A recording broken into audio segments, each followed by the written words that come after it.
Sarah, please forgive me. I made a terrible mistake when I left you. Leo? Yes, it's Leo. I made a terrible mistake when I left you. I found out that I'm sterile. I can't have children, and it's all my fault. I shouldn't have left you. I miss you so much, and I want you back. What are you talking about, Leo? I know I hurt you, but I never stopped loving you. Please, give me a chance to make things right. Leo, I don't know what to say. I've moved on with my life. I can't just forget all the pain you caused me. I know, and I'm sorry. I just had to tell you the truth. Please, Sarah, think about it. I'll do anything to make it up to you. I'll need some time. I really don't know what to say.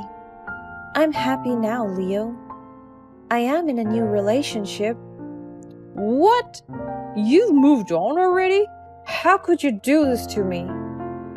What do you mean? You broke up with me. You were the one who left. Listen, Sarah, I still love you. Leave your man and come back to me, and I promise you'll be happier than you've ever been. My name is Sarah, and I found the love of my life at the age of 37. However, he was not my first love. My first husband, Leo, was someone I was married to for 6 long years. When I got married to him, I was overjoyed. I thought I had found my happily ever after with Leo. We had a beautiful wedding, and in the beginning, everything was perfect.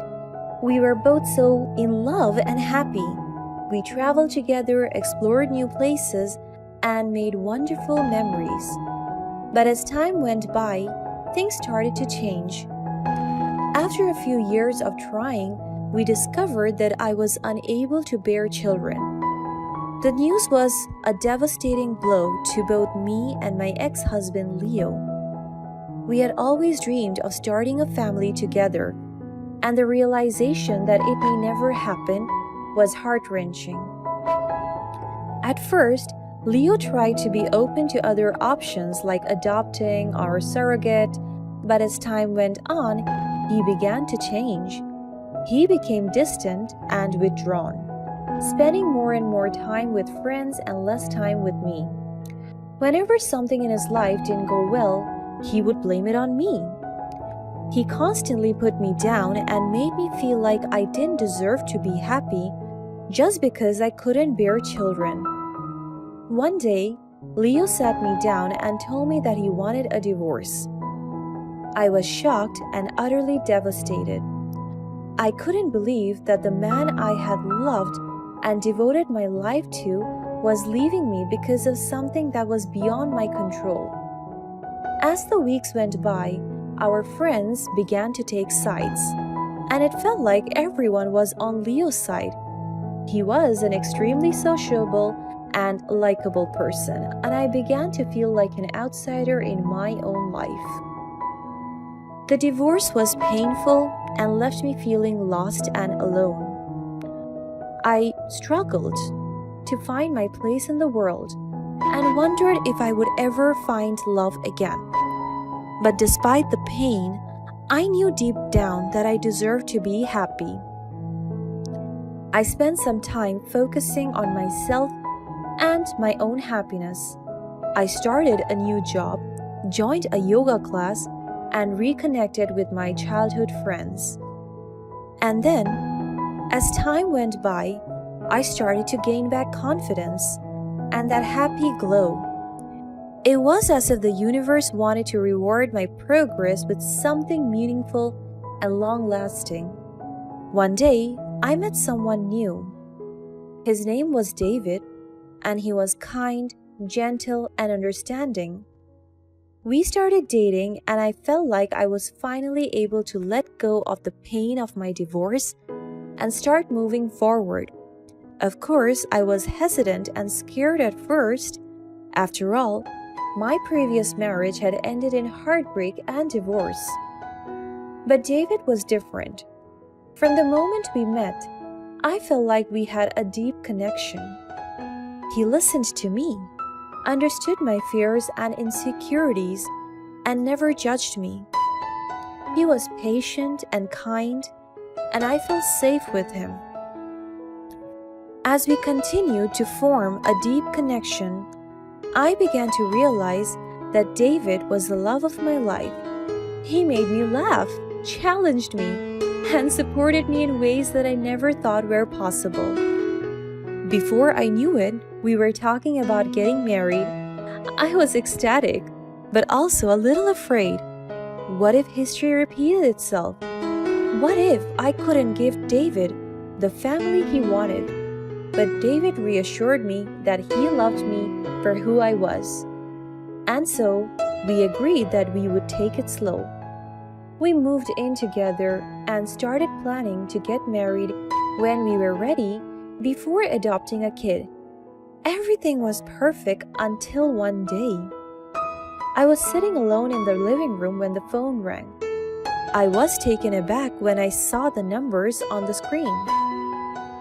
I had tried to delete him from my memory, but bits and pieces were still there. I knew that it was Leo's number. I hadn't talked to him in a few years. Hello? Sarah, please forgive me. I made a terrible mistake when I left you. I was so surprised. I couldn't even comprehend what he was saying at first. All I could mutter out of my gut was his name. Leo? Yes, it's Leo. I made a terrible mistake when I left you. I found out that I'm sterile. I can't have children, and it's all my fault. I shouldn't have left you. I miss you so much and I want you back. What are you talking about, Leo? I know I hurt you, but I never stopped loving you. Please, give me a chance to make things right. Leo, I don't know what to say. I have moved on with my life. I can't just forget all the pain you caused me. I know, and I'm sorry. I just had to tell you the truth. Please, Sarah, think about it. I'll do anything to make it up to you. I'll need some time. I really don't know what to say. I'm happy now, Leo. I'm in a new relationship. What? You've moved on already? How could you do this to me? What do you mean? You broke up with me. You were the one who left. Listen, Sarah, I still love you. Leave your man and come back to me, and I promise you'll be happier than you've ever been. Please, Leo, I said what I had to say. Please move on with your life. I'll have to hang up now. Sorry. During that conversation, I was so conflicted. There were so many feelings that I felt like I was on a roller coaster of emotions. Part of me still cared about Leo and wanted to believe that we could make things work. But as I thought about all the times he had belittled me and made me feel like I wasn't enough as a woman, I realized I couldn't go back to him. David was there for me through it all, supporting me and encouraging me to make the decision that was best for me. I knew that I wanted to stay together with David and be straightforward with Leo about my decision. Despite the emotional turmoil, I thought that I handled the conversation as well as I could. Leo's reaction to my decision to move on with my life was one of devastation. It seemed like he had always hoped that we could reconcile and start anew. But I had made up my mind. I couldn't go back to a life where I felt like I was constantly walking on eggshells, trying to please someone who didn't value me for who I was. Despite my firm resolve, there were times when I felt a pang of guilt for hurting Leo. He tried to reach out to me several times, but I knew that it was better for both of us if we kept our distance. It was painful to watch him struggle with the breakup, but I knew that I had to put my own needs first.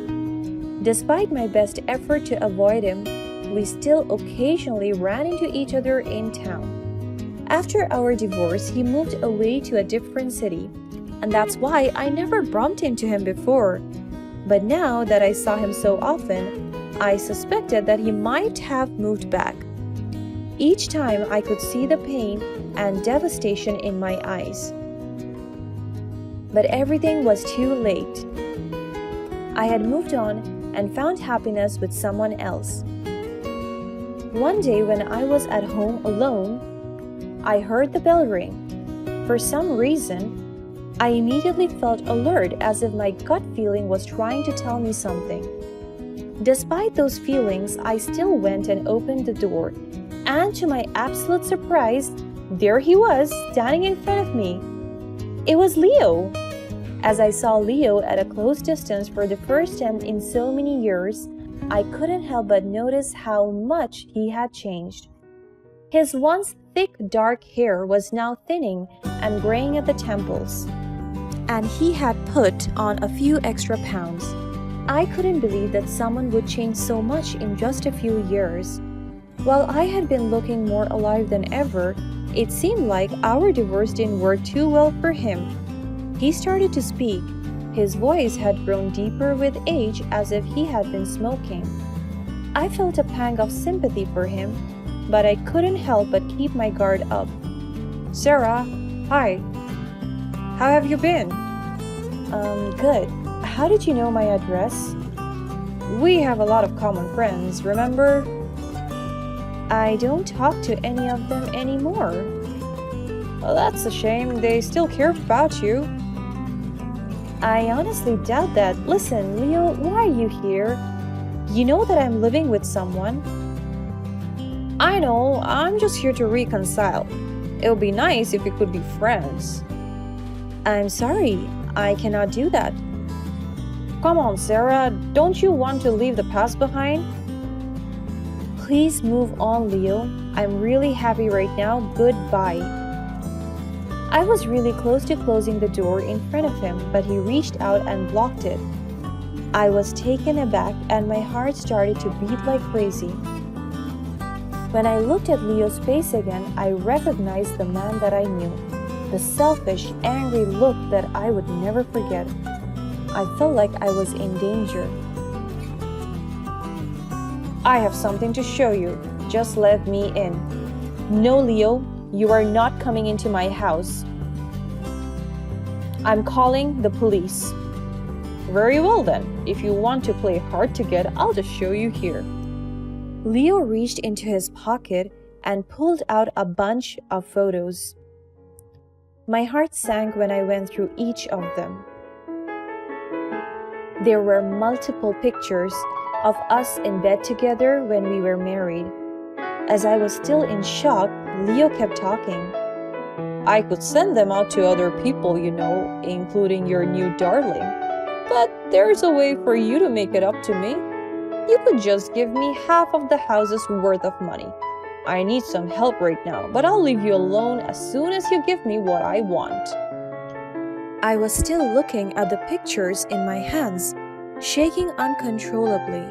I couldn't believe that he had kept them all these years and was now using them as a tool to manipulate me. His threat to send them to everyone I knew, including David, made me feel sick to my stomach. I couldn't imagine the embarrassment and shame that would come with having those intimate moments exposed to the world.